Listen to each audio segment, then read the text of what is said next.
Hey everyone, today I'm going to show you how to use the unread search filter and unread mail search folder to find unread emails in Outlook. So let's get started with this quick tutorial. First, open your web browser and navigate to outlook.cloud.microsoft. This will take you directly to the Microsoft Outlook web app where you can access all your emails and folders. Once you arrive at the page, log into your account using your credentials and wait for your inbox to fully load before proceeding to the next steps. Now that your email interface has loaded completely, it's time to use the unread search filter to locate all your unread messages. Direct your attention to the top part of your screen where you'll find the search bar. Go ahead and click on it, and you'll notice the search bar expands to give you more options and functionality. This expanded view is where you'll access the powerful filtering tools that Outlook provides. Next, look toward the far right side of the expanded search bar. You'll see a Filter Options button there, so click on it to reveal the advanced search fields. This section is incredibly useful because it lets you narrow down your search using multiple criteria at once, making it much easier to find exactly what you're looking for without scrolling through hundreds or thousands of emails manually.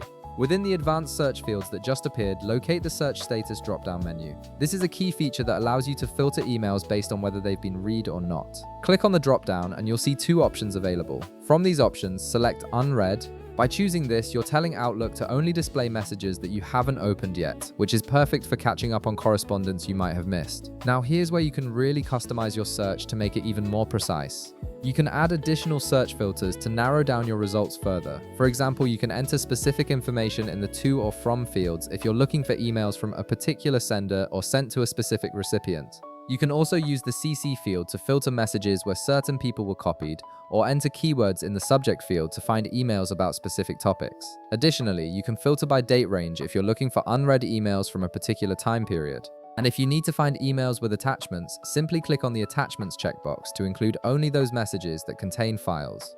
Once you've configured all your search filters according to your needs, click the Search button to execute your query. Outlook will then process your request and display all the unread emails that match your specified criteria. This saves you a tremendous amount of time and helps you stay organized by quickly identifying which messages still require your attention. And that's it. You now know how to effectively use the unread search filter in Outlook to find all your unread emails and organize your inbox more efficiently. If this video helped you out, be sure to leave a like, subscribe, and I'll see you in the next one.